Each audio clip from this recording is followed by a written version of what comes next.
là, c'est notre vidéo petit top 10 conseils en matière de cybersécurité.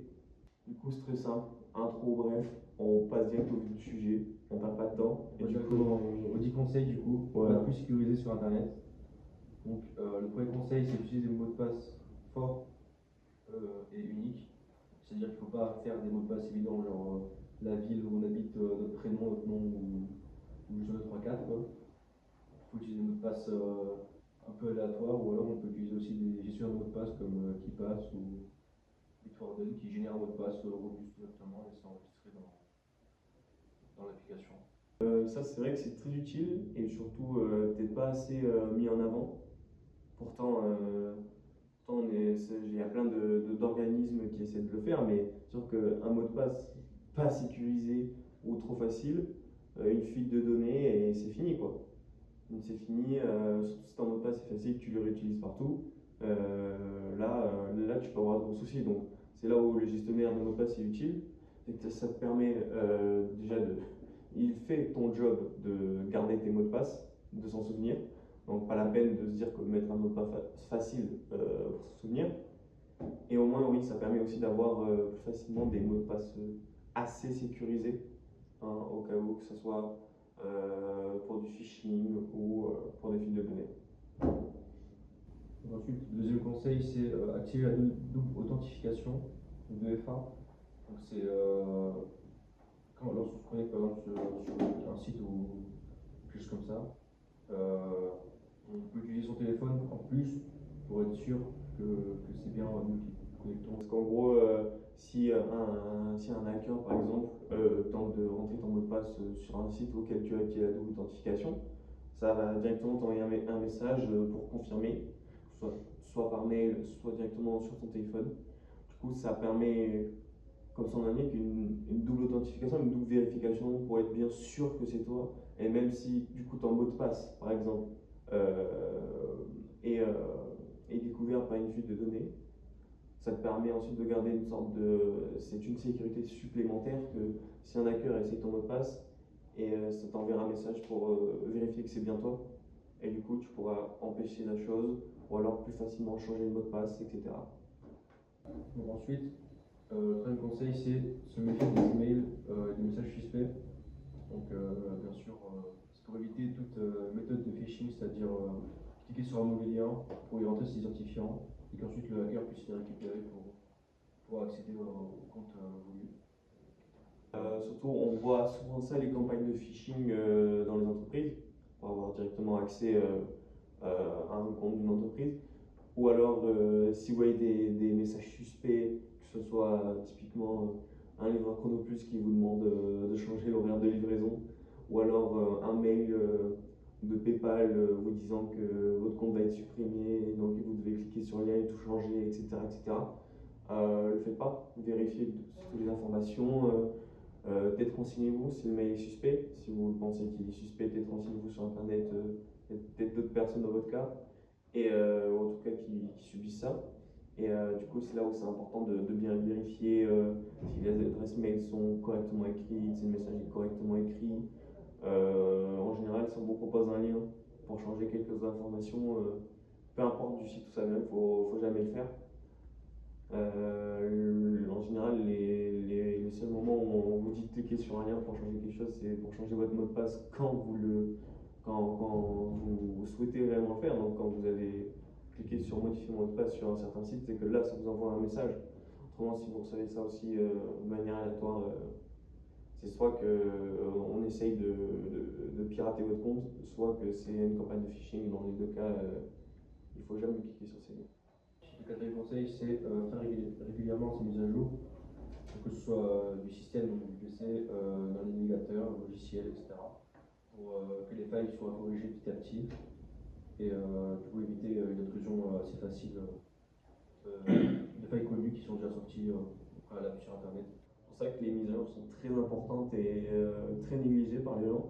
C'est que même si sur votre appareil il y a des mises à jour tous les 2 jours, en réalité c'est pas pour rien, ou même on peut penser que je l'ai fait, ça modifie rien sur mon téléphone, sur mon ordinateur, bon, elles servent à rien.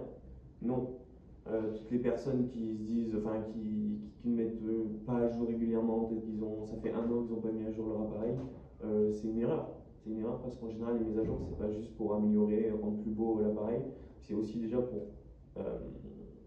pour régler toutes les vulnérabilités ou les bugs qui, qui peuvent avoir sur la version de votre PC, de votre téléphone. Donc, surtout très important de faire les mises à jour.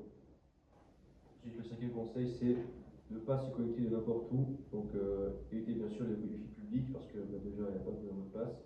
Tout le monde peut s'y connecter. Du coup, ça c'est facile pour quelqu'un de mal intentionné de récupérer le trafic qui part, enfin, qui rentre. Et du coup, voir qui fait quoi sur le Wi-Fi public. Du coup, c'est là qu'entre en jeu le sponsor de la vidéo, NordVPN. Et là, tu vas te faire chier à mettre un gros logo NordVPN juste là. Mais ça, c'est pas mon souci. Non, en vrai, c'est juste très important de protéger ce qu'on fait sur Internet et un VPN, c'est très utile. Du coup, le sixième conseil, c'est protéger son téléphone comme son PC. Donc, c'est-à-dire pour le mot de passe, mettre un mot de passe robuste, pareil. Utiliser des rouillages biométriques avec l'empreinte digitale ou alors avec la tête comme le Face ID, etc. Pour qu'il soit difficile d'accès tout simplement. Parce que dans le téléphone, il y a évidemment toute notre vie, donc c'est important qu'il soit bien sécurisé. C'est même la base finalement, plus que toute autre chose. Le téléphone, ça contient vraiment chez tout le monde toutes les infos. Donc là, c'est sûr que il ne faut pas mettre un code PIN avec 4 0 quoi. Même la naissance aussi, c'est n'importe quoi. C'est minimum un code PIN à 6 chiffres. Je pense le grand minimum qu'il faut faire. Et comme tous les téléphones proposent soit le Face ID comme iPhone, soit l'empreinte biométrique. Un verrouillage biométrique, c'est ce qu'il faut. C'est vraiment le minimum. Ensuite, le septième conseil, c'est faire attention à ce qu'on partage sur les réseaux sociaux. Il ne faut pas partager donc, trop d'informations personnelles publiquement sur les réseaux sociaux. Sinon, ça peut servir à deviner les mots de passe directement si les mots de passe ne sont pas assez sécurisés. Donc, par exemple, si on partage le nom de son chat sur les réseaux sociaux et que notre mot de passe c'est le nom du chat plus le département où on habite, ça peut être assez facile de savoir quel est le mot de passe et du coup, ça peut permettre au hacker d'avoir une piste du coup pour pouvoir deviner le mot de passe assez facilement dans la victime. Aussi, ce que ça peut permettre, c'est par exemple si, je sais pas si tu l'as dit, mais si vous mettez sur les réseaux que vous partez en vacances, là c'est pas juste pour les hackers, c'est juste open bar pour toutes les personnes mal intentionnées. Si vous partez en vacances, que vous vivez seul ou même vous vivez en famille, mais toute la famille part en vacances, votre maison est vide pendant je sais pas une semaine. Là, bon, après tout dépend des gens avec que vous avez sur les réseaux, en espérant qu'ils ne partagent pas toutes vos stories à leur entourage, ou tous vos posts. Mais si vous avez un compte public et vous ne connaissez pas toutes les personnes qui sont abonnées à votre compte, si c'est des personnes mal intentionnées, il peut y avoir des cambriolages, etc. Donc faire très attention à ces sujets-là. Ensuite, le huitième conseil, c'est sauvegarder régulièrement les données. Donc, c'est-à-dire qu'il faut toujours avoir une sauvegarde de ces données quelque part.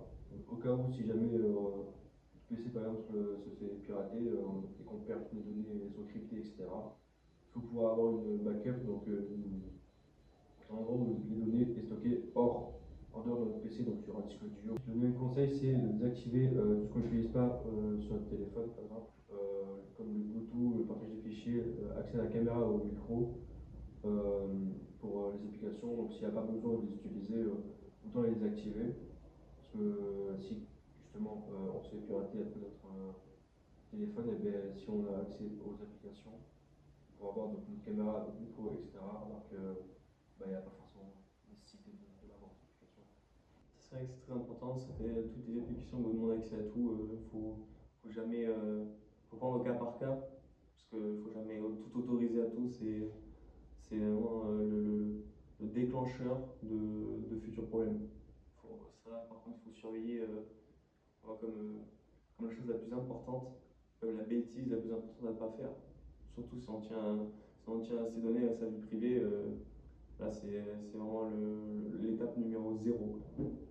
Et ensuite, le dernier et dixième conseil, c'est bien sûr de rester curieux et de s'informer un minimum. Donc, au moins important, c'est de regarder des chaînes qui avertissent et sensibilisent du coup sur le danger du coup d'une négligence au niveau de la sécurité informatique. Pour ça, ce qui est important aussi, c'est que si vous voulez peut-être commencer à vous mettre à la cybersécurité, vous avez des sites d'entraînement tels que TrackMe, Metacad ou alors Hack the Box. Hack the Box qui propose des super entraînements tels que vous pouvez les voir sur notre première vidéo. Pour la première vidéo, auquel on parle parfaitement de tout ça et auquel on vous apprend à devenir un hacker. Pas d'outro. L'outro, c'est juste une fin de vidéo. Je pense que c'est magique, c'est passe, mesdames et messieurs. Beaucoup de likes, encore beaucoup de personnes qui apprécient. Il faut dire que la vidéo est géniale. Là, toutes les personnes qui ont vu la vidéo, il faut dire que la vidéo est géniale.